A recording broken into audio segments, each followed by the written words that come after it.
peuple de Dieu, réveille-toi.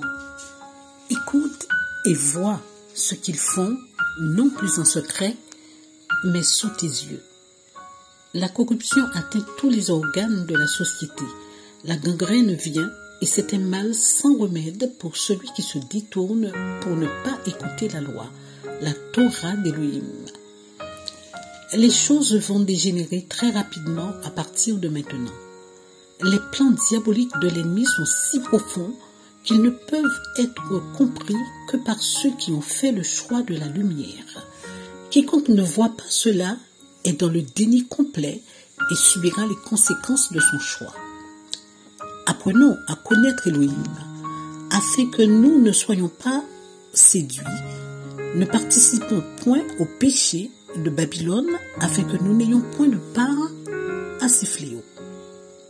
Nous n'avons pas à lutter contre la chair et le sang, mais contre les esprits méchants dans les lieux célestes. Éphésiens 6, 12. Nos armes ne sont pas charnelles, mais elles sont puissantes par la vertu d'Élohim pour renverser des forteresses. 2 Corinthiens 10, 4. Nous ne sommes pas de ceux qui se retirent pour se perdre, mais de ceux qui ont la foi pour sauver leur âme. Hébreux 10, 39. En effet, il y a des forteresses érigées depuis des générations dans les familles, dans les pays, etc. Elles doivent tomber. L'esprit de mensonge est très actif et conduit à la perdition celui qui refuse de venir à la lumière, à la vérité. Comment pouvez-vous ne vouloir que porter le nom du Sauveur et manger votre propre pain? Isaïe 4, 1. Il est le pain de vie. Comment voulez-vous vous vêtir de vos propres habits? La Bible nous dit dans Romains 13, 14 de nous revêtir du Seigneur. Vous voulez servir Dieu et Mammon, ce n'est pas possible. Vous voulez servir Jésus et Marie, ce n'est pas possible. L'un a offert sa vie en sacrifice pour que nous soyons délivrés du pouvoir du péché et de la mort. L'autre a été choisi par Dieu pour une œuvre excellente et a dit « Je suis la servante du Seigneur, qu'il me soit fait selon sa volonté. » L'humble servante du Seigneur a vécu sa vie de femme, d'épouse et de mère, est morte et attend la résurrection avec tous les serviteurs de Dieu.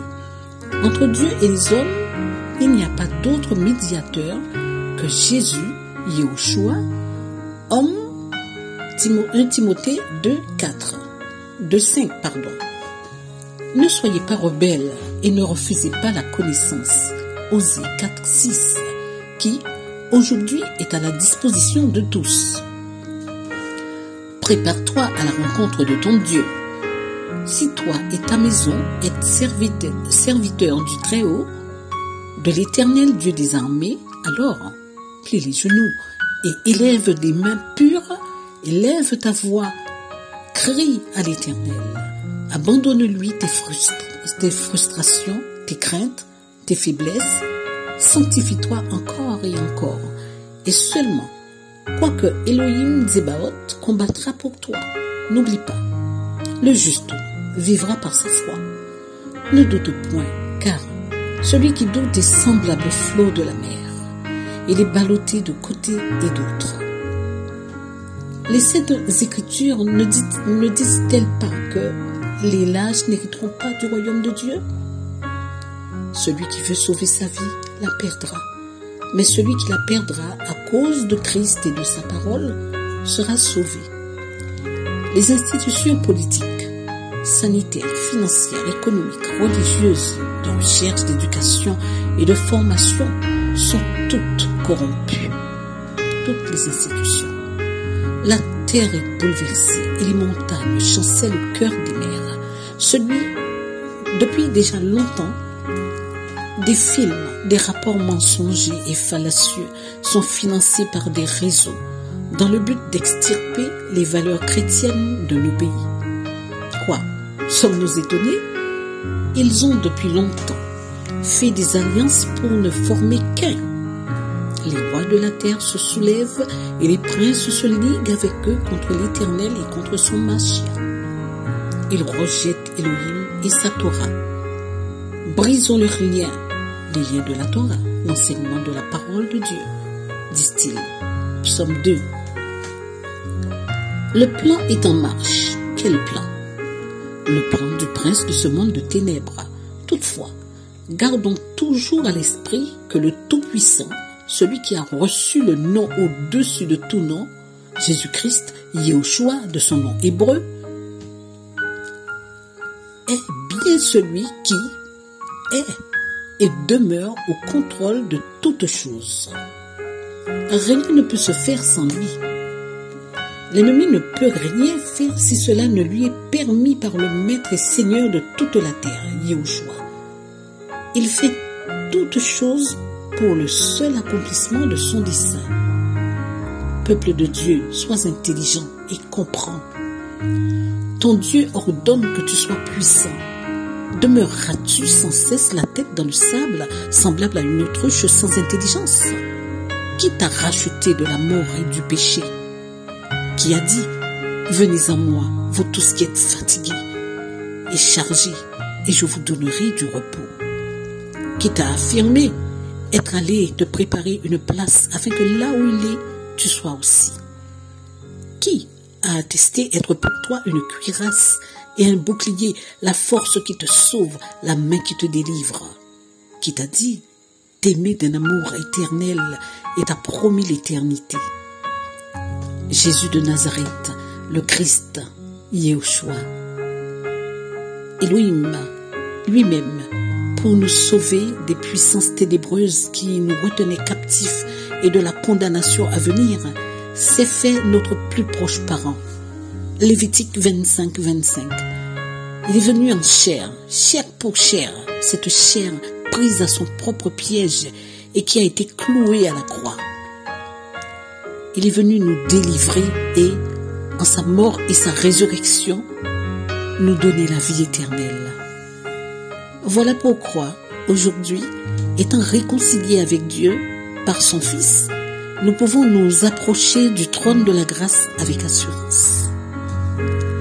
Si tu reconnais que le Seigneur t'a appelé à venir à lui, pourquoi vas-tu à un homme, à un système religieux? Elohim est esprit, et il faut que ceux qui l'adorent en esprit et en vérité. En tout lieu et tous les jours, tu peux élever des mains pures et adorer le Dieu de ton salut. Les murs te manqueraient. Il est pour toi une haute muraille. Il te faut un conducteur spirituel. N'est-il pas ton guide jusqu'à la mort? Tu te sentirais privé de ta couverture spirituelle. Tu ne peux avoir une autre couverture spirituelle que ton Elohim, ton Dieu. Ah, c'est vrai. La communion fraternelle est biblique. Nous devons être ensemble. Il est écrit que là où deux ou trois sont réunis en mon nom, je suis au milieu d'eux.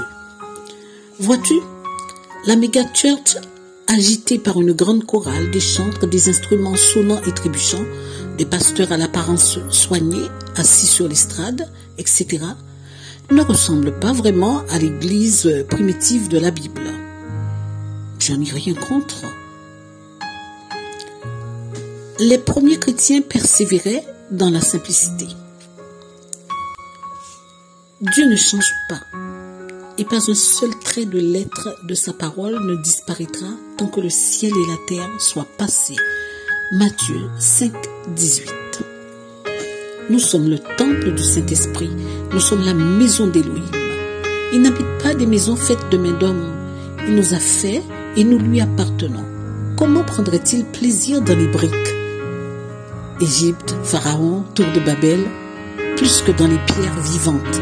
1 Pierre 2, 5. Aujourd'hui, si vous entendez sa voix, n'endurcissez pas vos cœurs. Vous savez dans quel temps nous sommes? Le Seigneur est proche.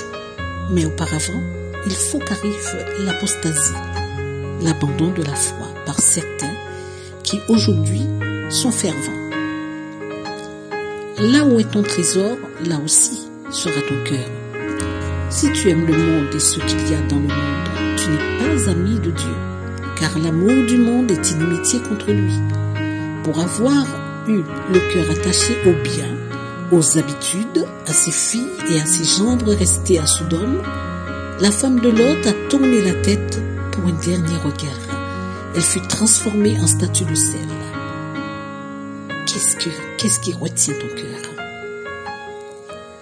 La porte du salut est étroite. On ne peut y entrer que seul, débarrassé de tout bagage, sentiments, orgueil, amertume, colère, mensonge, purifié de tout péché.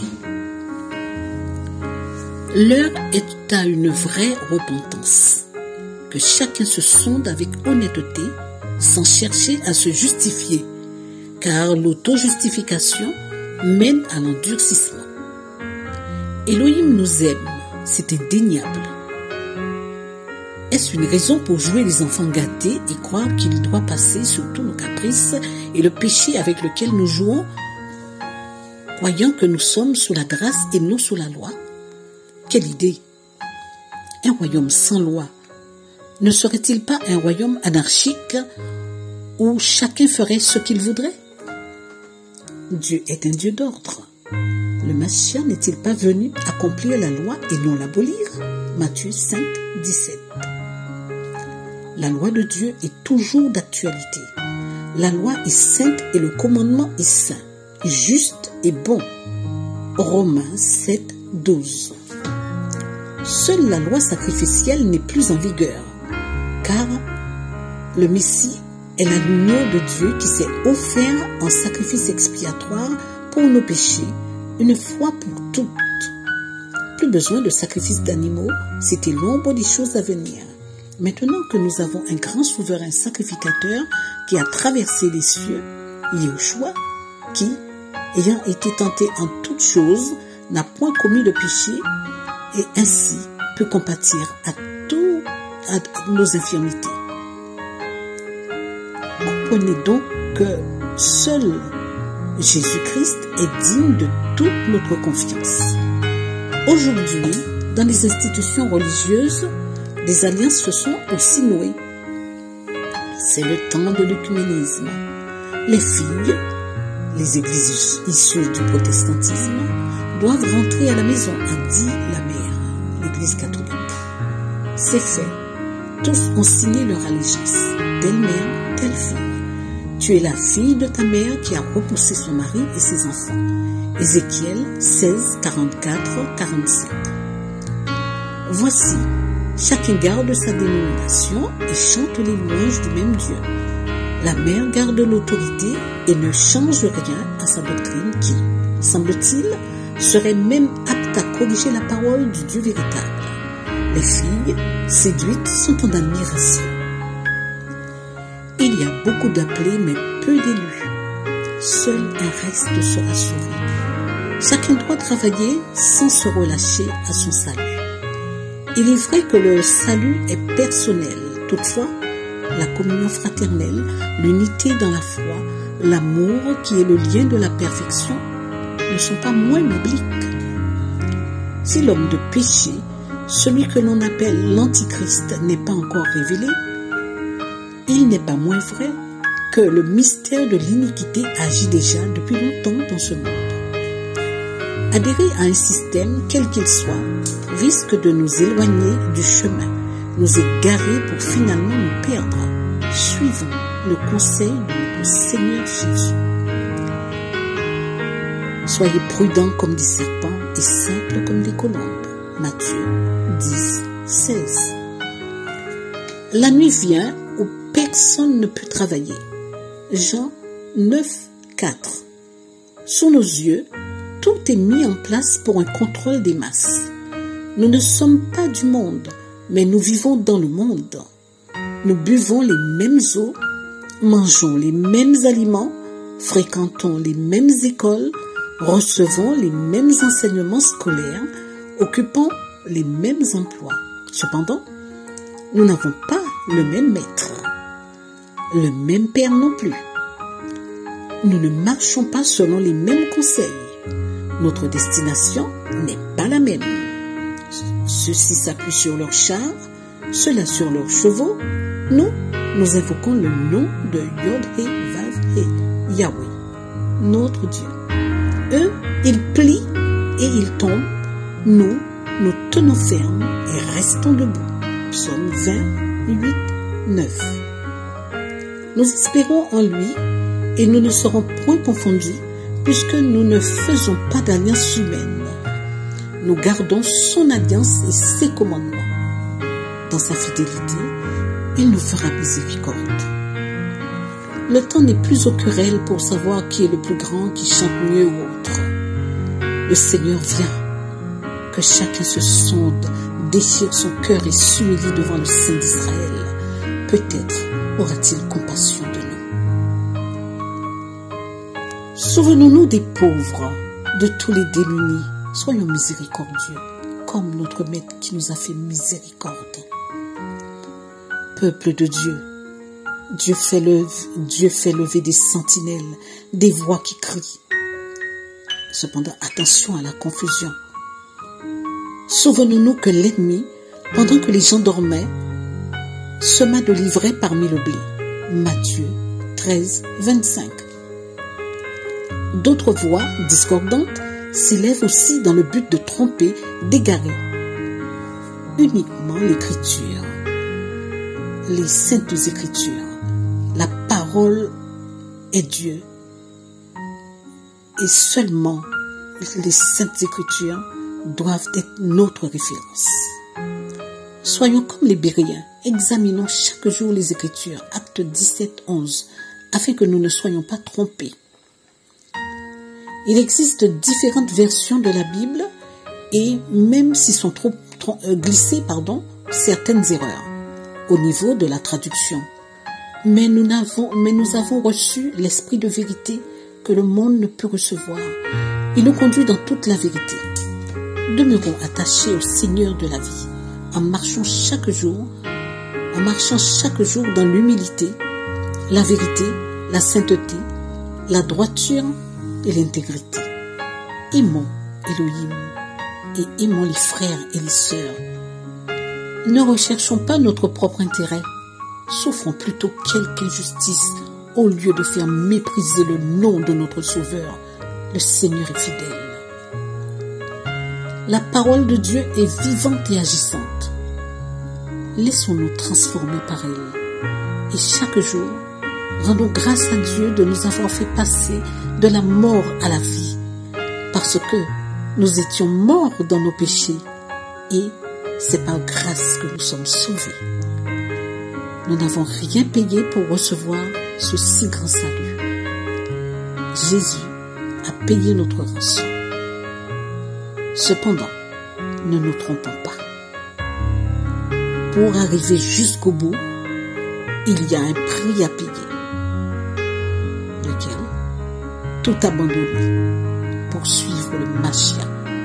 Mourir à soi, l'aimer plus que tout, plus que tous.